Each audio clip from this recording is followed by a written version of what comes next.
ಇನ್ನು ನೀವು ಬಂಗಾರದ ಗಣಿ ಚಾನೆಲ್ಗೆ ಸಬ್ಸ್ಕ್ರೈಬ್ ಆಗದಿದ್ದರೆ ಈ ಕೂಡಲೇ ಸಬ್ಸ್ಕ್ರೈಬ್ ಬಟನ್ ಅನ್ನು ಕ್ಲಿಕ್ ಮಾಡಿ ಹಾಗೂ ದಿನನಿತ್ಯದ ಅಪ್ಡೇಟ್ಸ್ಗಳಿಗಾಗಿ ಬೆಲ್ ಐಕಾನ್ ಅನ್ನು ಪ್ರೆಸ್ ಮಾಡಿ. ವಿಜಯನಗರ ಜಿಲ್ಲೆ ಕೂಡ್ಲಿಗಿಯ ಮೈಲಾರ ಮಹದೇವ ಕ್ರೀಡಾಂಗಣದಲ್ಲಿ ಕಾಂಗ್ರೆಸ್ ಪಕ್ಷದ ಚುನಾವಣಾ ಪ್ರಚಾರದ ಬಹಿರಂಗ ಸಭೆ ನಡೆದಿದೆ. ಮುಖ್ಯಮಂತ್ರಿ ಸಿದ್ದರಾಮಯ್ಯ ಮಾತನಾಡಿ, ಮತದಾನ ಮಾಡುವ ಮುಂಚೆ ಪ್ರಧಾನಿ ಮೋದಿ ಕಳೆದ 10 ವರ್ಷದಲ್ಲಿ ಆರ್ಥಿಕವಾಗಿ ಸಾಮಾಜಿಕವಾಗಿ ಅಭಿವೃದ್ಧಿಪಡಿಸಿದ್ದಾರಾ ಎಂಬುದನ್ನು ಪರಿಶೀಲನೆ ಮಾಡಬೇಕಾಗಿದೆ. ಮೋದಿ ನುಡಿದಂತೆ ನಡೆಸಿದ್ದಾರಾ ಎಂಬುದನ್ನು ಪರಿಗಣಿಸಿರಿ. ಅವರು ಈ ಚುನಾವಣೆಯಲ್ಲಿ ಹತಾಶರಾಗಿ ಗೆಲ್ಲುವ ವಿಶ್ವಾಸ ಕಳೆದುಕೊಂಡಿದ್ದಾರೆ. ಅವರ ಸರ್ವೆ ಪ್ರಕಾರವೇ 220 ಸ್ಥಾನಗಳಲ್ಲಿ ಮಾತ್ರ ಗೆಲ್ಲಬಹುದು ಎಂದಿದೆ. ಅದಕ್ಕಾಗಿ ನೀವು ಯಾವುದೇ ಕಾರಣಕ್ಕೂ ಅವರ ಮಾತುಗಳಿಗೆ ಮರುಳಾಗಬೇಡಿ. ನಿಮ್ಮ ಪರವಾಗಿ ಕೆಲಸ ಮಾಡುವ, ಹಿತ ಕಾಯುವ ಕಾಂಗ್ರೆಸ್ಗೆ ಮತ ನೀಡಿ ಎಂದರು. ವಿಶ್ವಾಸ ಕಳೆದುಕೊಂಡಿದ್ದ ನಾಡಿ ಬಳಿಕರಿ ಚುನಾವಣೆ ಯಾವಾಗಲೂ ಬಿರುಗಾಳಿಯನ್ನ ಎಬ್ಬಿಸ್ತಾ ಇದೆ. ತುಕಾರಾಂ ಅವರಿಗೆ ಈಗಾಗಲೇ ಶಾಸಕ ಸ್ಥಾನ ಸಿಕ್ಕಿದೆ. ಅದಕ್ಕಾಗಿ ನನಗೆ ಮತ ನೀಡಿ ಎಂದಿದ್ದಾರೆ. ಶ್ರೀರಾಮುಲು ತನಗೆ ಬೇಕಾದಂತೆ ರಾಜಕಾರಣ ಮಾಡ್ತಾರೆ. ಅವರು ಶಾಸಕರಾಗಿದ್ದಾಗ ರಾಜೀನಾಮೆ ನೀಡಿ ಸಂಸದರಾಗಿದ್ಯಾಕೆ ಅಂತ ಪ್ರಶ್ನೆ ಮಾಡಿದ್ರು. ಬಳ್ಳಾರಿಯಿಂದ ಸಂಸದರಾದವರು ಲೋಕಸಭೆಯಲ್ಲಿ ಒಂದು ದಿನವಾದರೂ ಅಭಿವೃದ್ಧಿ ಬಗ್ಗೆ ಮಾತನಾಡಿದ್ರಾ ಅಂತ ಪ್ರಶ್ನಿಸಿದ್ರು. ಇವರಿಂದ ಜನರಿಗೆ ಅನುಕೂಲವಾಗಿಲ್ಲ, ಬರ ಪರಿಹಾರ ತರಲಿಲ್ಲ. ನಾವು ಪ್ರತಿಭಟನೆ ಮಾಡಿದ ಮೇಲೆ ಕೋರ್ಟಿಗೆ ಹೋದ ಮೇಲೆ ಅಲ್ಪ ಮತ ನೀಡಿದ್ದಾರೆ. ಅಭ್ಯರ್ಥಿ ತುಕಾರಾಂ ಅವರು ಮಾತನಾಡಿ, ಈ ದೇಶಕ್ಕೆ ಜನಪರವಾದ, ಬಡವರ ಪರವಾದ ಸರ್ಕಾರಕ್ಕಾಗಿ ಹಸ್ತಕ್ಕೆ ಮತ ನೀಡಿ. ಕಾಂಗ್ರೆಸ್ ಕೊಟ್ಟ ಮಾತಿನಂತೆ ನಡೆಯಲಿದೆ ಎಂಬುದಕ್ಕೆ ಗ್ಯಾರಂಟಿ ಯೋಜನೆಗಳೇ ಸಾಕ್ಷಿಯಾಗಿದೆ. ಈ ಚುನಾವಣೆಯಲ್ಲೂ ಮತ ನೀಡಿ ಆಶೀರ್ವದಿಸಿ ಅಂತ ಮನವಿ ಮಾಡಿದ್ದಾರೆ. ಸಿಎಂ ಸಿದ್ದರಾಮಯ್ಯ ಇಂಥವರಿಗೆ ಮತ ಹಾಕಬೇಕೇ ಬೇಡ, ಈ ಬಾರಿ ಕೈಗೆ ಮತ ಹಾಕಿ ಎಂದು ಮನವಿ ಮಾಡಿದ್ರು. ನವಲಿ ಸಮಾನಾಂತರ ಜಲಾಶಯ ನಿರ್ಮಾಣಕ್ಕೆ ಚುನಾವಣೆ ಬಳಿಕ ಆಂಧ್ರ ಮತ್ತು ತೆಲಂಗಾಣದ ಜೊತೆ ಮುಖ್ಯಮಂತ್ರಿ ಮತ್ತು ನಾವು ಮಾತುಕತೆ ಮಾಡಿದ್ರು. ಡಿಕೆಶಿ ಕಾರ್ಯಪ್ರವೃತ್ತ ಆಗಿದ್ದಾರೆ. ಸಚಿವರು ಆದ ಜಮೀರ್ ಅಹಮದ್, ರಾಮಲಿಂಗಾರೆಡ್ಡಿ, ಶಾಸಕರು ಆದ N Y Gopalakrishna, Lata Mallikarjun, Ganesh, Kaviyappa, doctor N T. Srinivas, KPCC ಮಾಜಿ ಅಧ್ಯಕ್ಷ ಅಲ್ಲಂ ವೀರಭದ್ರಪ್ಪ, ಜಿಲ್ಲಾಧ್ಯಕ್ಷರುಗಳು ಆದ ಬಿಎಸ್ ಶಿವಯೋಗಿ, ಸಿರಾಜ್ ಶೇಖ್, ಅಲ್ಲಂ ಪ್ರಶಾಂತ್, ಲಿಡ್ಕರ್ ಅಧ್ಯಕ್ಷ ಮುಂಡರಗಿ ನಾಗರಾಜ್, ಕೆಎಂಎಫ್ ಅಧ್ಯಕ್ಷ ಭೀಮನಾಯಕ, ಬುಡ ಅಧ್ಯಕ್ಷ ಜೆಎಸ್ ಆಂಜನೇಯಲ್ಲು, ವಿಧಾನ ಪರಿಷತ್ ಮಾಜಿ ಸದಸ್ಯ ಕೆಎಸ್ಎಲ್ ಸ್ವಾಮಿ, ಮಾಜಿ ಮುಖಂಡರುಗಳು ಆದ ಗಾದಿಗೆ ನೂರು ಹಾಲಪ್ಪ ಹಾಗೂ ಹಲವಾರು ಕಾಂಗ್ರೆಸ್ ಕಾರ್ಯಕರ್ತರು ಹಾಗೂ ಸಭೆಯಲ್ಲಿ ಜೆಡಿಎಸ್ ಮುಖಂಡರು ಆದ ತಿಪ್ಪೇಸ್ವಾಮಿ ಅವರು ಈ ಸಂದರ್ಭದಲ್ಲಿ ಕಾಂಗ್ರೆಸ್ ಪಕ್ಷವನ್ನ ಸೇರಿದ್ರು ಹಾಗೂ ಎಲ್ಲ ಕೂಡ್ಲಿಗಿ ಮತ್ತು ಬಳ್ಳಾರಿಯ ಕಂಡ ಕಾಂಗ್ರೆಸ್ ಮುಖಂಡರು ಹಾಗೂ ಮೊದಲಾದವರು ಉಪಸ್ಥಿತರಿದ್ದರು.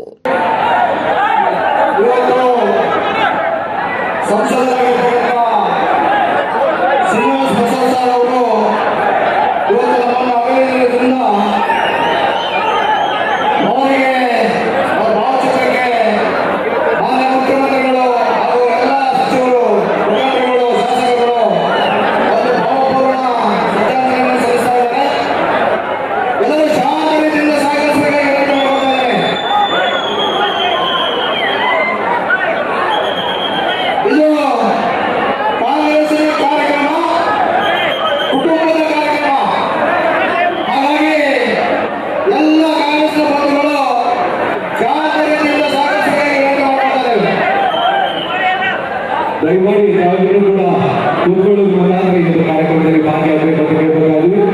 ಅದೇ ರೀತಿ ವೇದಿಕೆಗೆ ಆಗಮಿಸಿರುವಂತಹ ಸನ್ಮಾನ್ಯ ಮುಖ್ಯಮಂತ್ರಿಗಳು, ಅವರ ಜೊತೆ ಆಗಮಿಸಿರುವಂತಹ ಸನ್ಮಾನ್ಯ ಸಚಿವರು ಶ್ರೀಯುತ ಜಮೀರ್ ಅಹಮದ್ ಅವರಿಗೂ ಕೂಡ ಆತ್ಮೀಯವಾದಂತಹ ಸ್ವಾಗತವನ್ನು ಕೋರುತ್ತಾ ಇದ್ದೇವೆ.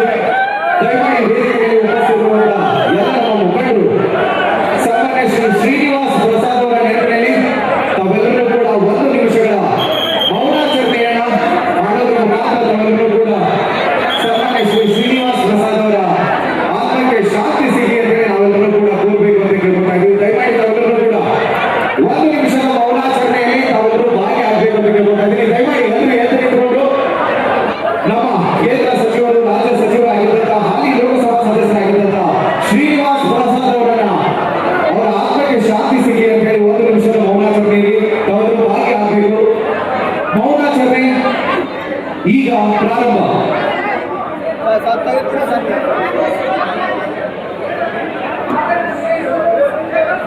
ಸರ್ ನೀವು ಅಡ್ಡ ಬರ್ಬೇಡ್ರಿ ಸರ್, ನಿಮ್ಮ ತಲೆ ಕಾಣೋದು ಬರ್ರಿ, ನ್ಯೂಸ್ ನೋಡೋಣ ನಿಮ್ಮ ತಲೆ ನೋಡೋಣ ಅಂತ.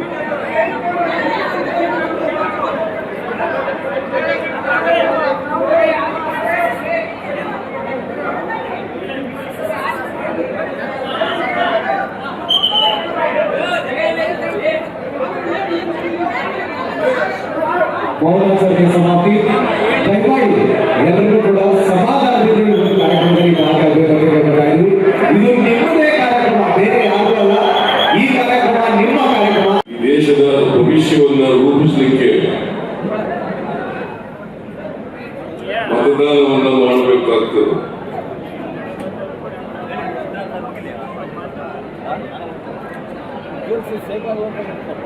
ಕಳೆದ 10 ವರ್ಷಗಳಿಂದ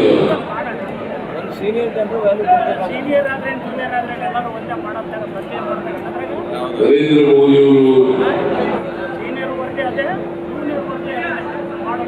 ಈ ದೇಶದ ಪ್ರಧಾನಮಂತ್ರಿಯಾಗಿದ್ದಾರೆ.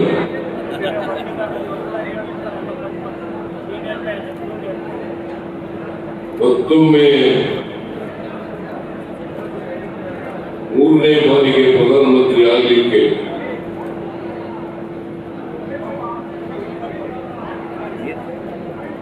ಜನರ ಬಳಿ ಮತಯಾಚನೆಯನ್ನು ಮಾಡ್ತಾ ಇದ್ದಾರೆ.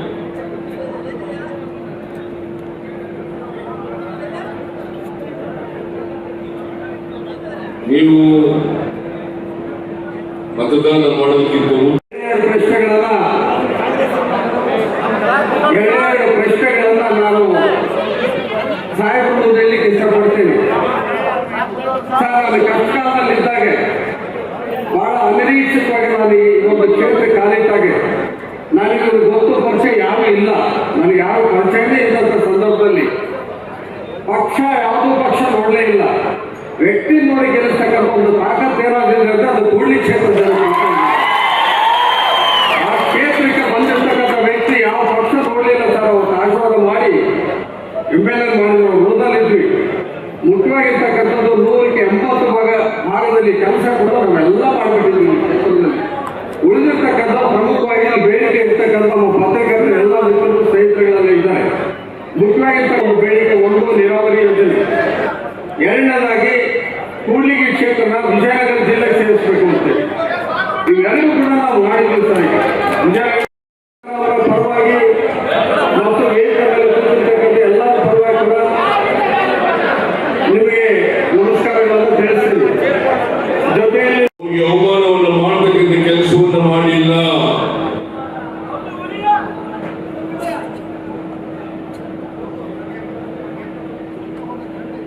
ಕಿತ್ತೂರು ರಾಣಿ ಚೆನ್ನಮ್ಮ, ನಾನು ಅವರ ಜಯಂತ್ಯೋತ್ಸವವನ್ನು ಆಚರಣೆ ಮಾಡುವವರಿಗೆ ಕಿತ್ತೂರು ರಾಣಿ ಚೆನ್ನಮ್ಮನ ಜಯಂತ್ಯೋತ್ಸವವನ್ನು ಬಿಜೆಪಿ ಸರ್ಕಾರ ಯಾವತ್ತೂ ಕೂಡ ಶಾಲಾ ವಿದ್ಯಾರ್ಥಿಗಳಿಗೆ, ಕಾಲೇಜಿನ ವಿದ್ಯಾರ್ಥಿಗಳಿಗೆ ಪ್ರಚೋದನೆ ಮಾಡಿ ಅವರು ಆತ್ಮಹತ್ಯೆ ಮಾಡಿಕೊಳ್ತಕ್ಕಂಥ ಮಟ್ಟಕ್ಕೆ ತಗೊಂಡು ಹೋದಂತವ್ರು ಯಾರು? ನಿಮಗೆಲ್ಲ ಜ್ಞಾಪಕ ಇರಬೇಕು. ಮಂಡಲ್ ಕಮಿಷನ್ ವರದಿ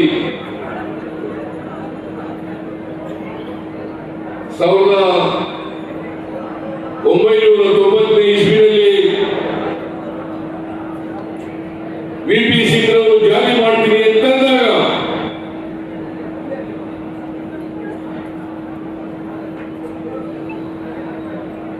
ಅದನ್ನ ವಿರೋಧ ಮಾಡಿ ರಥಯಾತ್ರೆ ಮಾಡಿದವರು ಅದ್ವಾನಿಯವರು ಅಂತಕ್ಕಂಥದನ್ನ ಮರೆಯಲಿಕ್ಕೆ ಸಾಧ್ಯ ಇಲ್ಲ. ಅರ್ಜುನ್ ಸಿಂಗ್ ಅವರು ಮಾನವ ಸಂಪನ್ಮೂಲಗಳ ಸಚಿವರಾಗಿದ್ದಾಗ ಹೈಯರ್ ಲರ್ನಿಂಗ್ ಇನ್ಸ್ಟಿಟ್ಯೂಷನ್ಗಳಲ್ಲಿ IIT, IIM, IIC, IISc ಅಲ್ಲಿ ಮೀಸಲಾತಿಯನ್ನು ನರೇಂದ್ರ ಮೋದಿಯವರು 10 ವರ್ಷಗಳಲ್ಲಿ ಈ ದೇಶವನ್ನ ಆರ್ಥಿಕವಾಗಿ, ಸಾಮಾಜಿಕವಾಗಿ, ರಾಜಕೀಯವಾಗಿ ಅಭಿವೃದ್ಧಿ ಪಡಿಸಿದ್ದಾರೆ ಅಂತಕ್ಕಂಥ ವಿಚಾರವನ್ನ ತಾವು ಪರಿಶೀಲನೆ ಮಾಡಬೇಕು ಅಂತಕ್ಕಂಥದ್ದು ನನ್ನ ಮನವಿ.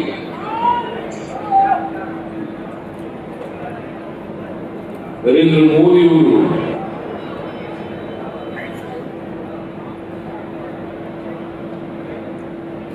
ಈ 10 ವರ್ಷಗಳಲ್ಲಿ ನುಡಿದಂತೆ ನಡೆದಿದ್ದಾರ, ಕೊಟ್ಟ ಮಾತನ್ನ ಉಳಿಸಿಕೊಂಡಿದ್ದಾರ,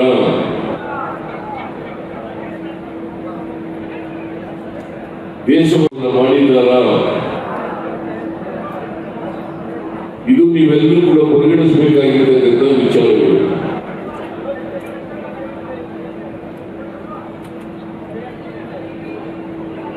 ನರೇಂದ್ರ ಮೋದಿಯವರು ಈ ಚುನಾವಣೆಯಲ್ಲಿ ಹತಾಶರಾಗಿದ್ದಾರೆ.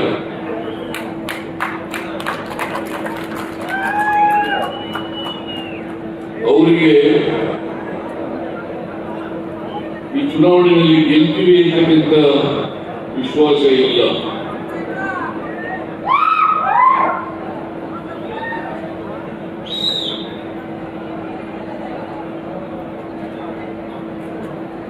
ಅವರ ಸರ್ವೆ ಪ್ರಕಾರ 200ರಿಂದ 220 ಗೆಲ್ಲಬಹುದು ಅಂತ ಮಾತ್ರ ಅವ್ರ ಸರ್ವೆ ಇರುತ್ತದೆ. ಅದಕ್ಕೆ ಸುಳ್ಳುಗಳನ್ನ ಮಾರುಕಟ್ಟೆ ಮಾಡಲಿಕ್ಕೆ ಪ್ರಯತ್ನವನ್ನು ಮಾಡ್ತಾ ಇದ್ದಾರೆ. ನರೇಂದ್ರ ಮೋದಿಯವರು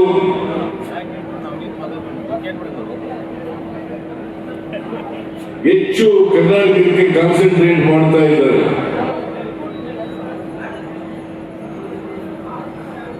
ನಿನ್ನೆ 4 ಕಡೆ ಹೋಗಿದ್ದಾರೆ. ಇವತ್ತು ಕೂಡ ಕರ್ನಾಟಕದಲ್ಲೇ ಇದ್ದಾರೆ. ಅವರು ಎಲ್ಲ ಕಡೆ ಸುಳ್ಳುಗಳನ್ನೇ ಹೇಳ್ತಾ ಇದ್ದಾರೆ. ಬೆಳಗಾವಿಯಲ್ಲಿ ಹೇಳಿದ್ರು,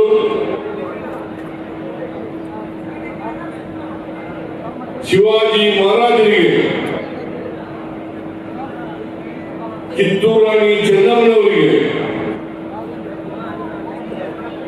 ಕಾಂಗ್ರೆಸ್ನವರು ಅವಮಾನವನ್ನು ಮಾಡಿದ್ರು. ನಮಗೆ ಶಿವಾಜಿ ಮಹಾರಾಜರ ಬಗ್ಗೆ ಅಪಾರವಾದಂತ ಗೌರವ ಇದೆ. ಕಿತ್ತೂರು ರಾಣಿ ಚೆನ್ನಮ್ಮನವರಿಗೆ ಅವರ ಬಗ್ಗೆ ಅಪಾರವಾದಂತ ಗೌರವ ಇದೆ. ಕಾಂಗ್ರೆಸ್ ಪಾರ್ಟಿ ಸಹಾಯ ಆಗಿದೆ ಅಂತ ಹೇಳಿ ಗ್ಯಾಸ್ ಮತ್ತೆ ದಿನನಿತ್ಯದ ಅಗತ್ಯ ವಸ್ತುಗಳಿಗೆ ಸಹಾಯ ಆಗಿದೆ ಅಂತ ಕೊಡ್ತಾ ಇರ್ತಕ್ಕಂಥದ್ದು. ಮತ್ತೆ ಉಚಿತ ವಿದ್ಯುತ್ 200 ಯೂನಿಟ್ವರೆಗೂ ಅವರು ಎಷ್ಟು ಬಳಸ್ತಾ ಇದ್ರು ಅದಕ್ಕಿಂತ 10% ಜಾಸ್ತಿ ಮಾಡಿ ಇವತ್ತು 1,40,00,000 ಜನ ಅದನ್ನು ಬಳಸ್ಕೊಳ್ತಾ ಇದ್ದಾರೆ. ಮತ್ತೆ 5 kg ಅಕ್ಕಿ, 5 kg ಜೊತೆಗೆ 5 kg ಅಕ್ಕಿ ಕೊಡ್ತೀವಿ ಅಂತ ಹೇಳಿದ್ರು. ಕೇಂದ್ರ ಸರ್ಕಾರ ಅಕ್ಕಿ ಕೊಡ್ತೀವಿ ಅಂತೇಳಿ ನಮಗೆ ಮೋಸ ಮಾಡಿದ್ರು, ಕೊಡಲಿಲ್ಲ. ಅದಕ್ಕೆ ಪರ್ಯಾಯವಾಗಿ ಎಷ್ಟು ಜನ ಇದರ ಒಂದರಲ್ಲಿ 10 ಜನರಿಗೆ ತಲೆಗೆ 175 ರೂಪಾಯಿ ರೀತಿ ಹಣವನ್ನು ಕೂಡ ಕೊಡ್ತಾ ಇದ್ದೀವಿ. ಅದು ಸುಮಾರು 1.5 ಲಕ್ಷ ಜನಕ್ಕೆ ನಿರುದ್ಯೋಗಿಗಳಿಗೆ, ಗ್ರಾಜ್ಯುಯೇಟ್ಸು, ITI ಡಿಪ್ಲೊಮಾ ಮಾಡಿದಂಥವ್ರಿಗೆ, ಗ್ರಾಜ್ಯುಯೇಟ್ಸ್ಗೆ 3,000, ITI ಡಿಪ್ಲೊಮಾ ಮಾಡಿದಂಥವ್ರಿಗೆ 1,500 ರೂಪಾಯಿ ಕೊಡ್ತಾ ಇದ್ದೀವಿ. ನರೇಂದ್ರ ಮೋದಿ ಅವರು ಪ್ರಧಾನಮಂತ್ರಿಗಳಾದಾಗ 10 ವರ್ಷಕ್ಕೆ ಮುಂಚೆ ಪ್ರತಿ ವರ್ಷ 2 ಕೋಟಿ ಉದ್ಯೋಗ ಕೊಡ್ತಿದ್ದಾರೆ. 10 ವರ್ಷದಲ್ಲಿ 20 ಕೋಟಿ ಉದ್ಯೋಗ ಕೊಡಬೇಕಾಗಿದೆ. ಉದ್ಯೋಗ ನಾನು ತಿಳಿಸಲಿಕ್ಕೆ ಬಯಸ್ತೇನೆ. ಆಕ್ಸಿಸ್ ಮೈ ಇಂಡಿಯಾ ಅಂತಕ್ಕಂಥವರು ಸರ್ವೆ ಮಾಡೋದು. ಸರ್ವೆನಲ್ಲಿ 200ರಿಂದ 210 ಗೆಲ್ತವೆ ಅಂತೇಳಿ ವರದಿ ಇತ್ತು. ಅವರು ಪ್ರಸ್ತುತಪಡಿಸಿದರು. ತಕ್ಷಣ ನರೇಂದ್ರ ಮೋದಿ ಅವರ ಸರ್ಕಾರ ಅದನ್ನ ಡಿಲೀಟ್ ಮಾಡಿಸಿದ್ರು. ಯಾಕೆಂತಂದ್ರೆ 210 ಗೆಲ್ಲದು ಅಂತೇಳಿ ಜನಗಳಿಗೆ ಗೊತ್ತಾಗೋದ್ರೆ ಬಿಜೆಪಿಗೆ ಮತ ಹಾಕಲ್ಲ ಅಂತಕ್ಕಂಥ ಭಯದಿಂದ ಅದನ್ನ ಡಿಲೀಟ್ ಮಾಡಿಸ್ತಕ್ಕಂಥ ಕೆಲಸವನ್ನ ಮಾಡಿದ್ರು.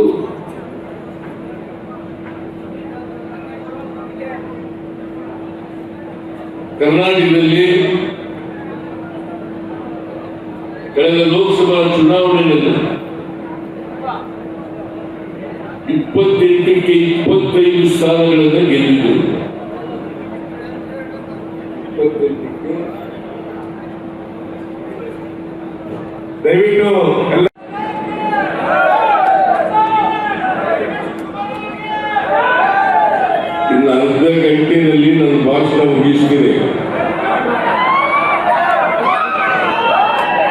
ಅದಕ್ಕೋಸ್ಕರ ನಾವೆಲ್ಲರೂ ಕೂಡ ಶಾಂತ ಚಿತ್ತತೆಯಿಂದ ಅರ್ಧ ಗಂಟೆ ನಿಶ್ಶಬ್ದವಾಗಿ ಕೂರಬೇಕು. ಯಾರು ಎದ್ದೋಗಬಾರದು ಅಂತೇಳಿ ನಿಮ್ಮಲ್ಲಿ ಮನವಿ.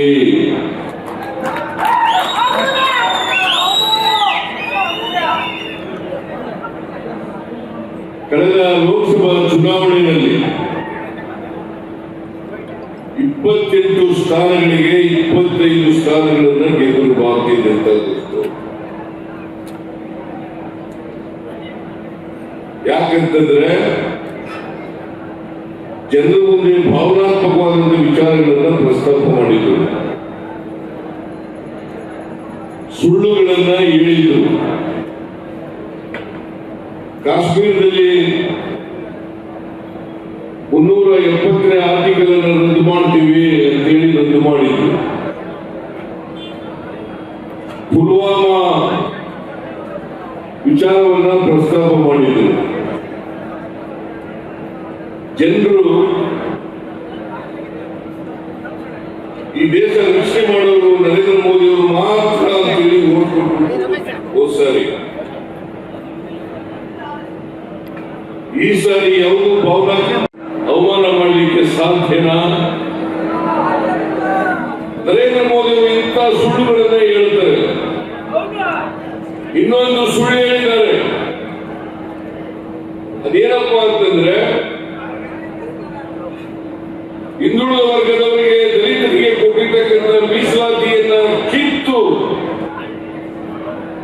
ಮುಸಲ್ಮಾನರಿಗೆ ಕೊಟ್ಬಿಡ್ತಾರೆ ಅಂತಕ್ಕಂಥ ಮಾತನ್ನ ಹೇಳಿದ್ದಾರೆ. ಭಾರತೀಯ ಜನತಾ ಪಕ್ಷ ಯಾವತ್ತೂ ಕೂಡ ಮೀಸಲಾತಿ ಪರ ಇಲ್ಲ. ಭಾರತೀಯ ಜನತಾ ಪಕ್ಷದ ಇತಿಹಾಸವನ್ನು ನೋಡಿದಾಗ, RSS ನವರ ಇತಿಹಾಸವನ್ನು ನೋಡಿದಾಗ, ಈ ದೇಶದಲ್ಲಿ ಮುಂದೆ ಇರ್ತಕ್ಕಂಥ ಇತಿಹಾಸ ಎಲ್ಲ ಕಾಲದಲ್ಲೂ ಕೂಡ ಮೀಸಲಾತಿಯನ್ನು ವಿರೋಧ ಮಾಡಿದ್ದಾರೆ. ಅಷ್ಟೇ ಏಕೆ, ಬಾಬಾ ಸಾಹೇಬ್ ಅಂಬೇಡ್ಕರ್ ಅವರು ಕೊಟ್ಟಿರ್ತಕ್ಕಂಥ ಸಂವಿಧಾನವನ್ನೇ ವಿರೋಧ ಮಾಡಿದ್ದಾರೆ.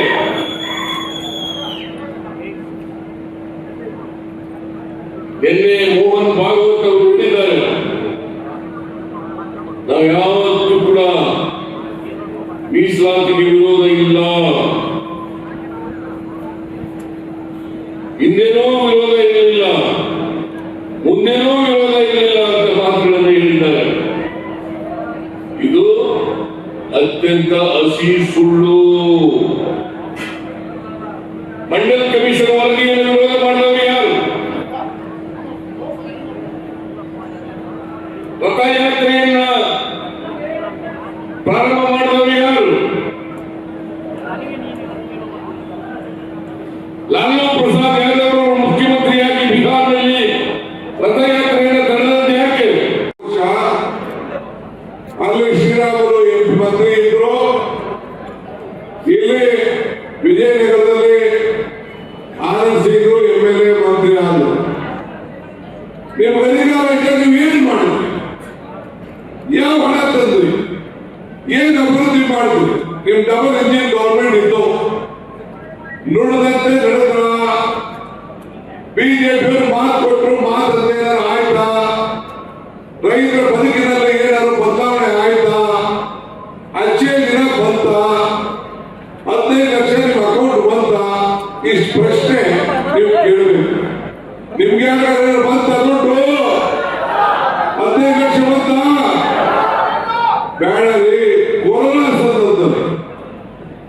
ಸಂದರ್ಭದಲ್ಲಿ ನಾನು, ಸಿದ್ದರಾಮಯ್ಯನವರು, ತುಕಾರಾಮ್ ನಾವೆಲ್ಲ ಹೋಗಿ ಜಮೀನೆಲ್ಲ ಹೋಗಿ ನಾವೆಲ್ಲ ಕಾಳಿ ಬೇಡಿ ಭೀಮಾ ನಾಯಕರ MLA ಇದ್ರು, ನಮ್ಮ ಪರಮೇಶ್ವರ ನಾಯಕ್ ನಾವೆಲ್ಲ ಹೋಗಿ ಯಡಿಯೂರಪ್ಪ ಕೇಳಿದ್ರು, ಬಡವರಿದ್ದಾರೆ, ಕಾರ್ಮಿಕರಿದ್ದಾರೆ, ಡ್ರೈವರ್ಗಳಿದ್ದಾರೆ, ಬಟ್ಟೆ ಒಗೆಯೋನು, ಬಟ್ಟೆ ಒಗೆಯೋನು, ಎಲ್ಲ ಸಣ್ಣ ಸಣ್ಣ ಕಾರ್ಮಿಕರಿದ್ದಾರೆ. 10,000 ರೂಪಾಯಿ ಕೊಡಪ್ಪ. ಕೋವಿಡ್ ಸಂದರ್ಭದಲ್ಲಿ ಪೂಜಾರಿಗಳಿದ್ದಾರೆ, ದೇವಸ್ಥಾನದಲ್ಲಿ, ಹಳ್ಳಿಗಳಲ್ಲಿ ಎಲ್ಲ ಮುಚ್ಚಿಬಿಟ್ಟಿದ್ದೀರಿ. 10,000 ರೂಪಾಯಿ ಕೊಡಪ್ಪ ಅಂತ ಹೇಳಿ ಕೈ ಮುಗಿದು ಕಾಲು ಮುಗಿದು ಕೇಳಿದ್ರು. ಯಾರು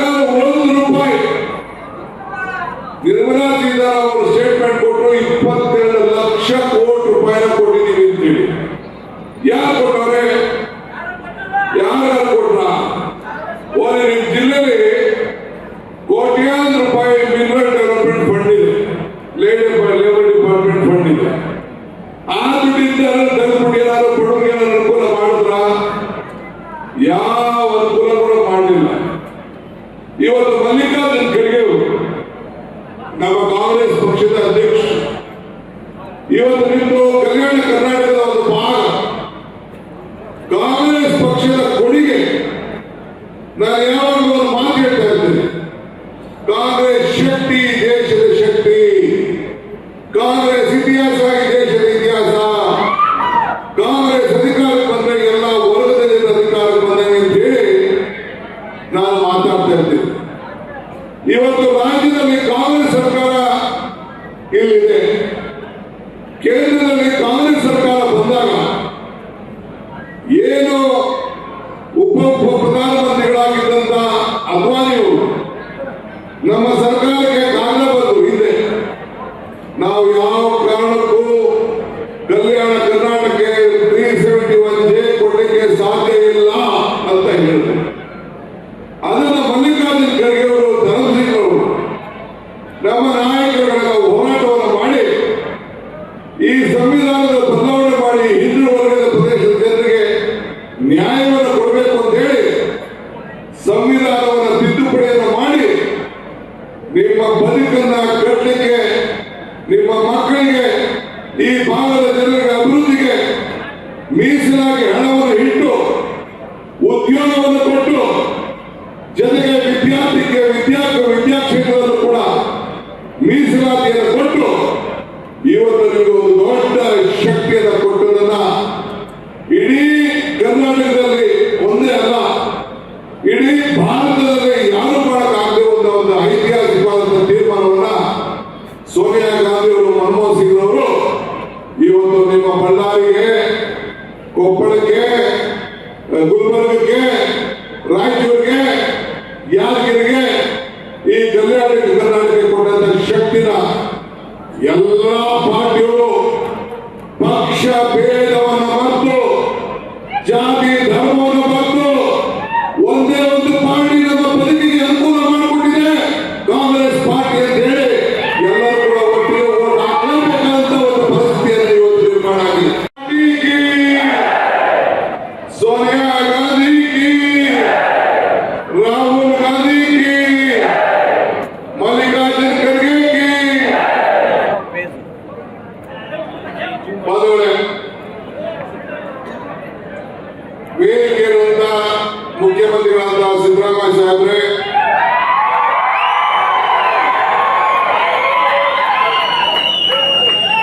ಜಿಲ್ಲಾ ಮಂತ್ರಿಗಳಾದ ಜಮೀರ್ ಅಹಮದ್ ಖಾನ್ ಅವರೇ, ರಾಮಲಿಂಗಾರೆಡ್ಡಿ ಅವರೇ, ನಮ್ಮ ಟ್ರಾನ್ಸ್ಪೋರ್ಟ್ ಮಿನಿಸ್ಟರ್, ನಮ್ಮ ಕ್ಯಾಂಡಿಡೇಟ್ ತುಕಾರಾಮ್ ಅವರೇ, ನಮ್ಮ ಹಿರಿಯ ಮುಖಂಡರಾದ ಅಲ್ಲಾ ವಿಲ್ಪರತ್ ಅವರೇ, ಶ್ರೀನಿವಾಸ್ ಅವರೇ, ಗೋಪಾಲ್ ಕೃಷ್ಣನ್ ಅವರೇ, ಗಣೇಶ್ ಅವರೇ, ಗೌಯಪ್ಪ ಅವರೇ, ಪರಮೇಶ್ವರ್ ನಾಯಕ್ ಅವರೇ, ಭೀಮಾ ನಾಯಕ್ ಅವರೇ, ನಬೀರ್ ಅವರೇ, ಸಿರಾಜ್ ಶೇಖರ್ ಅವರೇ, ಎಲ್ಲ ಜಿಲ್ಲಾ ಕಾಂಗ್ರೆಸ್ನ ಅಧ್ಯಕ್ಷರು, ಎಲ್ಲ ಬ್ಲಾಕ್ ಕಾಂಗ್ರೆಸ್ ಅಧ್ಯಕ್ಷರು, ಎಲ್ಲ ಕಾರ್ಯಕರ್ತರು, ನಮ್ಮ ಕೆಪಿಸಿಸಿ ಎಲ್ಲ ಪದಾಧಿಕಾರಿಗಳು, ಎಲ್ಲ ಮುಖಂಡರು, ಸ್ನೇಹಿತರು, ನಾವು ಬಹಳ ತಡವಾಗಿ ಬಂದು ನಮಗೆ ನಮ್ಮ ಪ್ಲೇನ್ ಹೆಲಿಕಾಪ್ಟರ್ ಲ್ಯಾಂಡ್ ಮಾಡಕ್ಕೆ ಯಾವ ವಿಐಪಿ ಮೂವ್ಮೆಂಟ್ ಇದೆ ಅಂತ ಹೇಳಿ 1 ಗಂಟೆ ತಡವಾಗಾಯ್ತು. ತಾವೆಲ್ಲ ಕ್ಷಮಿಸಬೇಕು. ಹೊರಗಡೆ ಎಷ್ಟು ಜನ ಇದ್ರೆ ಅದಕ್ಕೆ 2 ಜನ ಈ ಬಿಸಿಲು ತರಿನಾದ್ರೆ ಜಾಗ ಇಲ್ಲ ಅಂತ ಹೇಳಿ ವಾಪಸ್ ಹೋಗ್ತಾ ಇದ್ರು. ಮೊದಲು ನಾನು ಈ ಜಿಲ್ಲೆಯ ಮಹಾಜನತೆ ರಾಹುಲ್ ಗಾಂಧಿ ಅವರು ಭಾರತ್ ಜೋಡೋ ಯಾತ್ರೆ ಆದ್ಮೇಲೆ 1 ಸೀಟು 2 ಸೀಟ್ ಬಿಟ್ಟು ಎಲ್ಲ ಕಡೆ ನಮ್ಮ ಕಾಂಗ್ರೆಸ್ ಅಭ್ಯರ್ಥಿಗಳನ್ನ ಗೆಲ್ಲಿಸಿ ಬಳ್ಳಾರಿಯ ಲೋಕಸಭಾ ಕ್ಷೇತ್ರದಲ್ಲಿ ನಮಗೊಂದು ದೊಡ್ಡ ಶಕ್ತಿಯನ್ನ ಕೊಟ್ಟಿದ್ದೀರಿ. ನಿಮ್ಮೆಲ್ಲರೂ ಕೂಡ ನಾನು 1 ಕೋಟಿ ನಮಸ್ಕಾರಗಳನ್ನು ಅರ್ಪಿಸಲಿಕ್ಕೆ ನಾನು ಬಯಸ್ತಾ ಇದ್ದೇನೆ.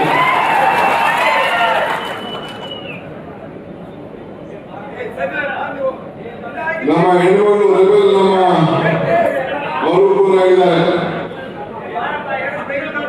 ಲತಾ ಮಲ್ಲಿಕಾರ್ಜುನ್ ಕೂಡ ಇದ್ದಾರೆ. ನಾನು ಮಕ್ಕಳೇ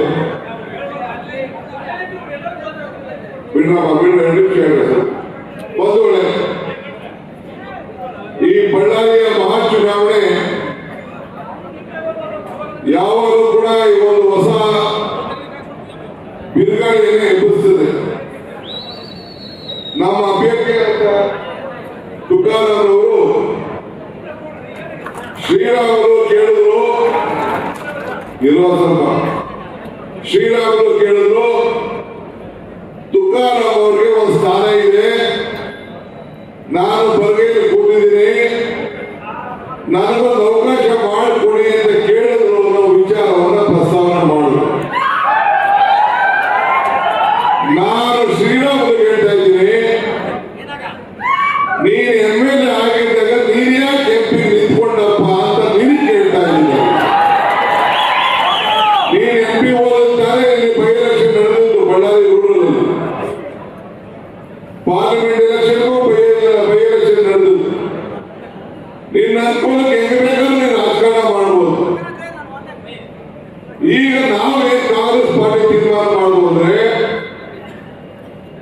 ಈ ಜಿಲ್ಲೆಯಲ್ಲಿ ಯಾರೇ ಪಾರ್ಲಿಮೆಂಟ್ ಆಗಿ ಮೆಂಬರ್ ಕಳಿಸಿದ್ರಿ ಉಗ್ರಪ್ಪ ಬಿಟ್ಟು ಹಿಂದೆ ಕಳೆದಂತ ಏನು ಬಿಜೆಪಿಯಿಂದ MP ಕಳಿಸಿದ್ರಿ, ಯಾರು ಕೂಡ ಈ ಜಿಲ್ಲೆಯ ವಿಚಾರದಲ್ಲಿ ಧ್ವನಿಯನ್ನ ಪಾರ್ಲಿಮೆಂಟ್ ಅಲ್ಲಿ ಎತ್ತಲಿಲ್ಲ, ಯಾರು ಕೂಡ ಮಾತಾಡಲಿಲ್ಲ, ಶಾಂತನೂ ಬಾಯಿ ಬಿಟ್ಟಿಲ್ಲ, ಶ್ರೀರಾಮನು ಬಾಯಿ ತೆಗಿಲೇ ಇಲ್ಲ. ಆಮೇಲೆ ಓಸತಿ ನಿಂತಿದ್ರಲ್ಲ ದೇವೇಂದ್ರಪ್ಪ, ಅವನು ಬಾಯಿ ಬಿಡಲಿಲ್ಲ. ಸೊ ಅದಕ್ಕೆ ಅವ್ರು ಯಾರು ಕೂಡ ಹಾಕೇ ಇಲ್ಲ. 3 ಬಾರಿ 4 ಬಾರಿ MLA ಆಗಿ ಮಾಜಿ ಮಂತ್ರಿ, ಒಬ್ಬ MBA ಗ್ರಾಜುಯೇಟು, ನಿಮ್ಮ ಸ್ಥಳೀಯ, ಇವತ್ತು ಸಭ್ಯ ಸೌಮ್ಯ ಶುದ್ಧ ಹಸ್ತ ಇವೆಲ್ಲ ಕೂಡ ಇದೆ. ಕಾಂಗ್ರೆಸ್ ಪಕ್ಷ ನಾವು ನಮ್ಮ ಬಳ್ಳಾರಿ ಒಂದು ಇತಿಹಾಸವುಳ್ಳಂತ ಒಂದು ಜಿಲ್ಲೆ. ಕೃಷ್ಣದೇವರಾಯನ ಕಾಲದಲ್ಲೂ ಕೂಡ ಇದಕ್ಕೊಂದು ಚರಿತ್ರೆ ಇದೆ. ವಿಜಯನಗರ ಸಾಮ್ರಾಜ್ಯವನ್ನು ನಡೆಸಿದಂತ ಜಾಗ. ಅದಕ್ಕೆ ನಿಮ್ಮನ್ನ ಪ್ರತಿನಿಧಿಸುವವರು ಸರಳತೆಗೆ ಮತ್ತೊಂದು ಹೆಸರು ತುಕಾರಾಮ್ ಅಂತೇಳಿ ಇವತ್ತು ಆಯ್ಕೆ ಮಾಡಿ ಮಾತಾಡ್ತಿದ್ದೀವಿ. ನೀವು ಬಿಜೆಪಿ ಫ್ರೆಂಡ್ಗಳು ಕೇಳಬೇಕು. ಜೋರ ಧ್ವನಿಯ ಜಯಂತಿ ಮೇಳಿ ಸರ್, ಇವತ್ತು ಬಾಬಾ ಸಾಹೇಬ್ ಅಂಬೇಡ್ಕರ್ ಅವರು ಸಂವಿಧಾನ ಕೊಟ್ಟಿಲ್ಲಂದ್ರೆ ನೀವಲ್ಲಿ ಕೂಡೋದಲ್ಲ, ನಾವು ಇಲ್ಲಿ ನಿಲ್ಲಕ್ಕಾಗ್ತಾ ಇಲ್ಲ. ಅವ್ರು ಸಂವಿಧಾನ ಕೊಟ್ಟಿದ್ದ ಕಾರಣಕ್ಕೆ ನೀವು ಅಲ್ಲಿ ಕೂತಿದ್ರೆ ನಾವು ನಿಂತಿದ್ದೀವಿ. ಜೋರ ಧ್ವನಿಯ ಜಯಂತಿ ಮೇಳಿ. ಜೈ ಭೀಮ್, ಜೈ ಭೀಮ್, ಜೈ ಜೈ ಭೀಮ್.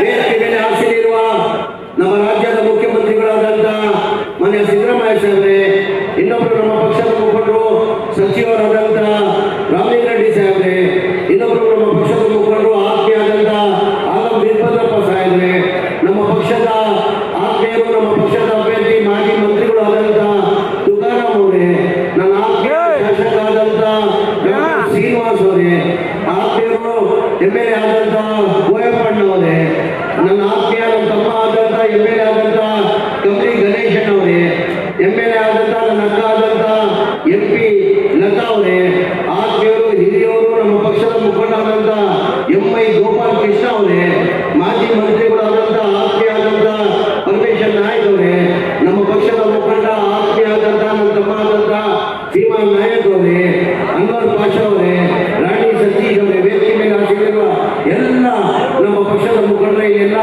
ಆತ್ಮೀಯರೇ, ನಮಗೆಲ್ಲ ಗೊತ್ತೈತೆ ಇವತ್ತು ನಮ್ಮ ಮಾನ್ಯ ಮುಖ್ಯಮಂತ್ರಿಗಳು ನಮ್ಮ ತುಕಾರಾಮ್ ಅವರು ಪ್ರಚಾರಕ್ಕೋಸ್ಕರ ಇಲ್ಲಿ ಬಂದಿರೋದು ನಮಗೆಲ್ಲ ಗೊತ್ತಿರೋ ವಿಚಾರ.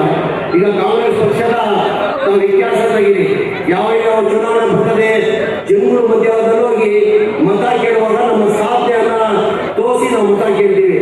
ನಾವು ಇಂಥ ನಮ್ಮ ಸರ್ಕಾರ ಇತ್ತು, ನಮ್ಮ ಸರ್ಕಾರ ಇರುವಾಗ ಇಂಥ ಕೆಲಸ ಮಾಡ್ತೀವಿ, ನಮ್ಮ ಸರ್ಕಾರ ಮುಂದೆ ಬಂದ್ರೆ ನಾವು ಇಂಥ ಕೆಲಸ ಮಾಡ್ತೀವಿ ಅಂತ ನಮ್ಮ ಸಾಧನೆಯನ್ನ ತೋರಿಸಿ ನಾವು ಮತ ಕೇಳ್ತೀವಿ. ಬಿಜೆಪಿ ಅವರು ಯಾವ ತರ ಸಾಧನೆ ತೋರಿಸಿದಾರೆ?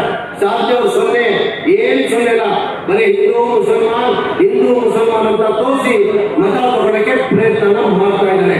ನಮಗೆಲ್ಲ ಗೊತ್ತಿದ್ದಂಗೆ 2023 ಚುನಾವಣೆಯಲ್ಲಿ ನಮ್ಮ ನಾಯಕರಾದಂತಹ ಸಿದ್ದರಾಮಯ್ಯ ಅವರು ಪ್ರಚಾರ ಟೈಮಲ್ಲಿ ಎಲ್ಲ ಜನರು ಆಶ್ವಾಸನೆ ಕೊಟ್ಟಿದ್ರು. ನಮ್ಮ ಸರ್ಕಾರ ಬಂದ್ರೆ ಮನೆ ಮನೆಗೆ 2,000 ರೂಪಾಯಿ ಕೊಡ್ತೀವಿ, 5 ಕೆಜಿ ಅಕ್ಕಿ ಇರೋದು